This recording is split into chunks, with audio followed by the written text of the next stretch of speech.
Hey, minasan, konnichiwa. After a long break, we're finally back. And recently, I just finished a Japanese drama, First Love, on Netflix, which made me cry a lot. At the same time, a little question just came to my mind. I couldn't help but wonder, how can we bridge gap, helping people understand different cultures with subtitles or even some footnotes on the screen? For example, how can we help American audiences understand the Japanese dating cultures? After all, they both are quite different from each other, right? So today we decided to take to a street asking people what they think about Japanese markets and if or not they've experienced some possible cultural nuances before. And let's see what they've got. Ikimashou, let's go.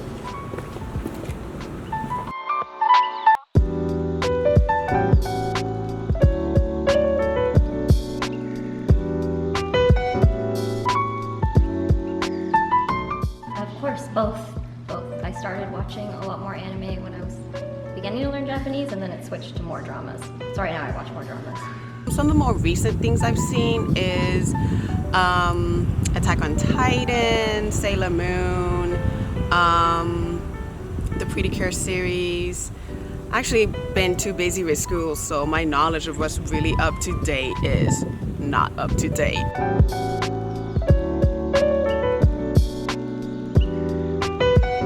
My favorite TV, like American drama, is NCIS, and NCIS stands for Novel Criminal Investigating Service, and the drama is about like the incident involved in the U.S. Navy and how the NCIS team tackles with those kind of the issues. And I like it because through watching it, I can learn about some like Navy system in U.S. and also the main cast, like Mark Hamill is so handsome, so that's the reason why I like it. I will watch this. Yeah.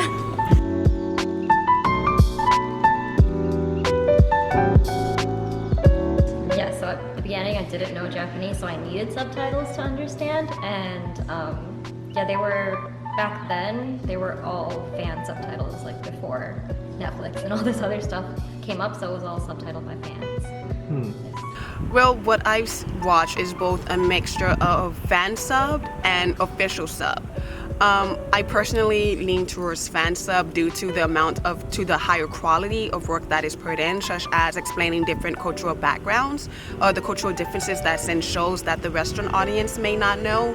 And I understand for more official production studios like Crunchyroll that having a blurb about cultural differences as either a footmark in the middle of a scene or at the end of an episode may not be possible due to their own policies and procedures. So in terms of learning more culturally about Japan, I tend to lean more towards fan subs. Yeah, like it's made by the offshore company, like the NCIS creator team, and also it's one of the Fox series, so the Fox also like helped to assist it, and also like the TV Tokyo also cooperated to translate or like give the subtitle.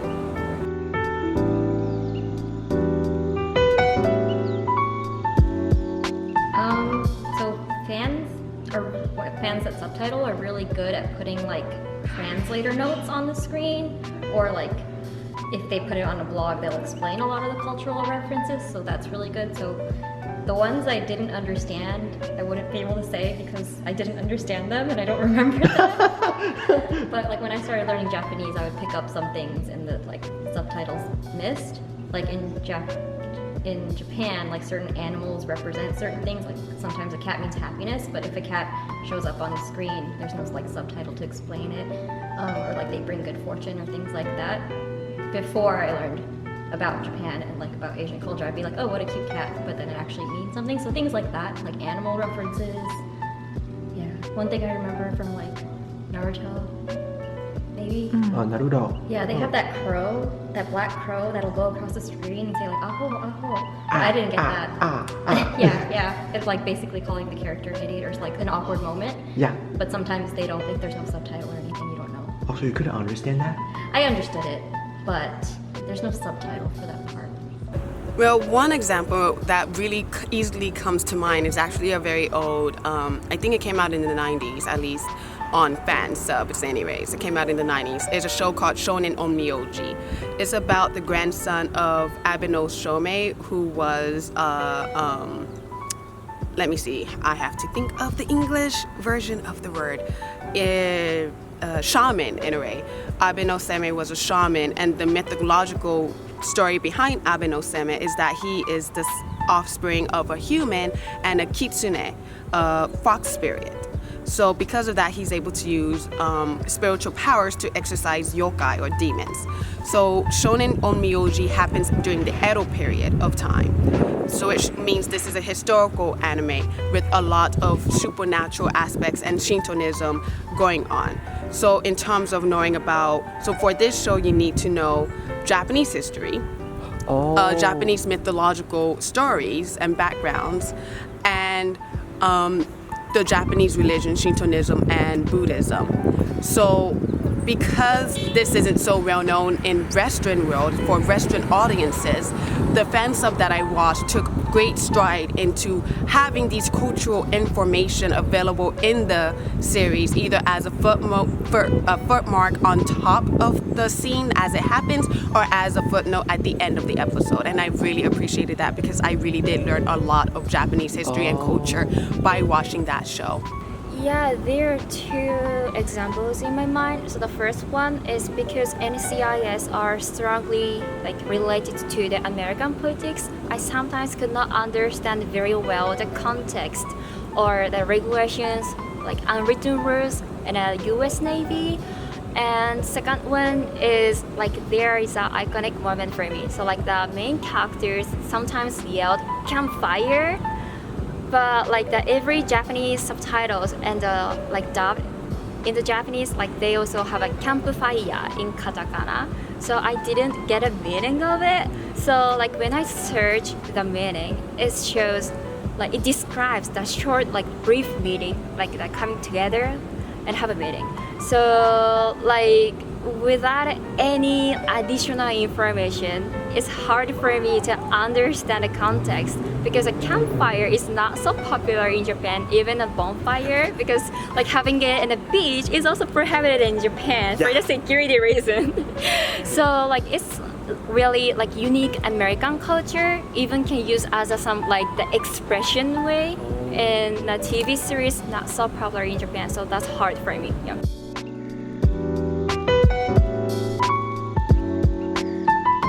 Japanese honorifics are complicated, and I don't like translating them. But they are a part of the culture, adding san to the end of someone's name to show respect. Also, there's different phrases to be humble and things like that. So it's important to the culture. Unfortunately, a lot of it's lost when you have to translate it into English. Yeah. I like how when I'm watching, when some of the fan subtitles, they'll keep the san in it. But if you watch a Japanese show on Netflix that's official license and everything, they'll take it out or even change the character will say the last name, but the subtitle will say the first name, without san and everything like that. I prefer to have it in. I think Crunchyroll, they did the subtitles for the recent release of One Piece, and I saw it in movie theaters, and they kept the san in, and that was surprising. But yeah, it depends on the audience. Crunchyroll's audience is obviously people who love anime and love One Piece for that particular movie. So, and then Netflix's audience is more general, so it's reaching more people that may have no knowledge on Japan. So it's better to be more general and just be straightforward. But yeah, it depends on the audience. And then English can be respectful. There's different ways of writing, so you can try as close as possible to if you're using honorifics in Japanese and it's a very formal sentence, there's still ways to convey that in English, although it's difficult. Yeah, that is very difficult to do. And I've seen shows that subtitled and English, even though English does have formal language, it's not to the extent that Japanese is, right? So there is ways that instead of using contractions, we may spell out words. So instead of saying, I don't like you, we may say, I do not like you, because that is more polite, right? So it really depends on the context, on the character, and also how the character is going to be perceived in the localized version, right? So all of that has to be taken into consideration. So there are different like three types of the keigo in Japanese, like sonkeigo, teinego, and kenjogo. So if I were the localizer for the TV series, I would make more clear distinctions for like by using the different level of keigo to show the like hierarchy among the people. Because usually a lot of Japanese subtitles like having only that like teinego, like respectful keigo, but like in order to show some like majesty for the loyal like family or loyal people or emperor, we needed to use like some superlative keigo, but it's hard to like translate it from English to Japanese. So if I were the localizer, I would more pay attention to those kind of the like the specific keigo using way, yeah, for the Japanese subtitle or like dubbed in Japanese.